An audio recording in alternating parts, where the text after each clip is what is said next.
హైదరాబాద్ తిరుమలగిరికి చెందిన పాస్టర్ పగడాల ప్రవీణ్ కుమార్ ఇక ఉదయం అంటే 25వ తారీఖు ఉదయం అనుమానాస్పదంగా చనిపోయారన్న సంగతి తెలిసిందే. తూర్పు గోదావరి జిల్లా రాజమహేంద్రవరం అంటే రాజమండ్రి శివారు కొంతమూరు వద్ద రోడ్డు పక్కన ప్రవీణ్ విగతజీవిగా పడి ఉన్నాడు. అయితే దీనికి సంబంధించి తూర్పు గోదావరి జిల్లా ఎస్పీ నరసింహ కిషోర్ కీలకమైన విషయాలను వెల్లడించారు. అయితే రోడ్డుకు సంబంధించిన ప్రమాదంలో ఆయన ఎస్పీ గారు ఏమన్నారంటే, వెంటనే మేము స్థలానికి చేరుకున్నాము. ఆయన మృతదేహానికి సంబంధించి చివరిగా అంటే ప్రవీణ్ నుంచి చివరిగా రామ్మోహన్ అనే RJYకి అంటే ఆ రామ్మోహన్ RJY అంటే రాజమండ్రికి సంబంధించిన వ్యక్తికి కాల్ వెళ్ళింది.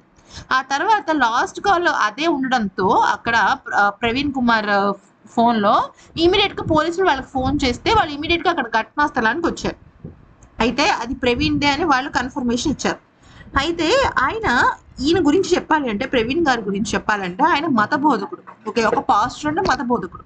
దానికి సంబంధించి ఆయన కొన్ని సార్లు వేరే మతానికి సంబంధించిన కొన్ని వ్యాఖ్యలు కూడా చేశారు. అసలు ఆ వ్యాఖ్యలు అనేవి ఇప్పుడు అప్రస్తుతం. కాకపోతే ఏంటంటే ఆయన మరణం అనేది సహజ సిద్ధంగా ప్రమాదం వల్ల జరిగింది దాకా లేదు. అక్కడ జరిగింది ఏంటి అంటే కరెక్ట్ గా 12 సెకండ్స్ లో మొత్తం మారిపోయింది.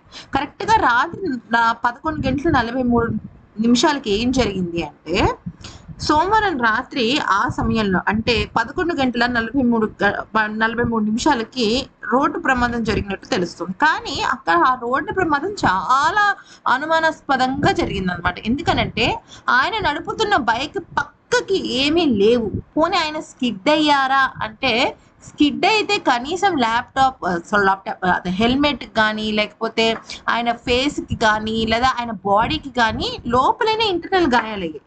అలా కాకుండా ఆయనకు అక్కడ దొరికిన ఆధారాన్ని లోతుగా పరిశీలించినట్టయితే కొన్ని ప్రూఫ్స్ అయితే మాత్రం ఆయనకు సంబంధించి అది ప్రమాదం కాదు, దాడి అన్నట్టుగానే ఉన్నాయి. కానీ అక్కడ అనుమానించాల్సిన విషయంలో CCTV ఫుటేజ్లు లేవు. దాంతో అక్కడ ఉన్న చుట్టుపక్కల వాళ్ళని ఇప్పుడు అక్కడ పోలీసులు మీకు ఏదైనా ఆధారాలు దొరికితే దయచేసి ఇవ్వండి. ఎందుకంటే 11:30 లేదా 11:12 అక్కడ జరిగింది, ఆ ఘటన జరిగింది. అంటే 12 సెకండ్స్ మాత్రమే ఆ CCTV ఫుటేజ్ లో ప్రమాదం జరిగినట్టు తెలుస్తుంది. ఆ ఘటన జరిగింది జస్ట్ 12 సెకండ్స్ లో జరిపింది. అయితే ఇక్కడ మ్యాటర్ ఏంటంటే ఆయన అటు వస్తున్నారని చెప్పేసి ఎవరో ఒకళ్ళు ఇది ప్రమాదంగా చిత్రీకరించాలి అని చెప్పేసి ఆయనకు ఆ రకంగా ప్రమాదం జరిగినట్టుగా చేసి ఆ తర్వాత CCTV ఫుటేజ్ లో ఆ తర్వాత CCTV ఫుటేజ్ కి సంబంధించి ఎటువంటి వీడియో రిలీజ్ చేయలేదు పోలీసు వాళ్ళు కూడా. సో కానీ వాళ్ళకి లభ్యమైన దానిలో గనక చూసుకున్నట్టయితే అక్కడ ఎవరో లేరు అనుమానాస్పదంగా. కానీ ఆయన హెల్మెట్ కి కానీ ఆయన శరీరానికి కానీ ఆయన బుల్లెట్ కి కానీ ఎటువంటి గాయాలు అవ్వలేదు, ఏమీ జరగలేదు. కానీ ఆయన మొహం మాత్రం చిత్రమైపోయింది.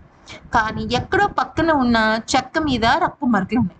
ఇదంతా చూస్తుంటే CCTV ఫుటేజ్ లో కూడా దొరకనిది ఏదైనా జరిగిందా అనేది మాత్రం ఇక్కడ తెలుస్తుంది. ఎందుకంటే అక్కడ ఉన్న వాళ్ళందరూ ఆయన అభిమానులు కానీ అక్కడ ఉన్న చుట్టుపక్కల ఆ పర్టికులర్ విలేజ్ కి సంబంధించిన వాళ్ళు కానీ ఇది ప్రమాదం కాదు, ఇది దాడి అంటూ చెప్తున్నారు.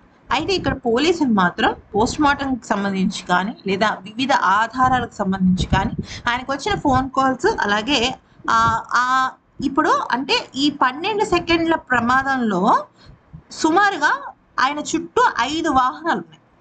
అర్థమైందా? 5 వాహనాలు ఉన్నాయన్నమాట.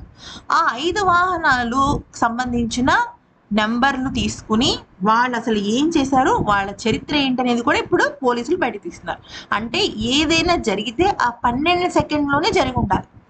అంటే ఆ 12 సెకండ్లో ఆయన పడిపోయి ఉండొచ్చు, ఆ తర్వాత ఎవరైనా దిగుండి ఉండొచ్చు. ఎందుకంటే అది బాగా పెద్ద వాహనాలు వెళ్ళే ప్రదేశం, ఎక్కడా కూడా మనిషి సంచారం జరగలేదు అక్కడ CCTV ఫుటేజ్ ప్రకారం. కానీ CCTV ఫుటేజ్ అంతా కూడా అలికేసినట్టు మసకబారినట్టు మాత్రమే ఉందన్నమాట.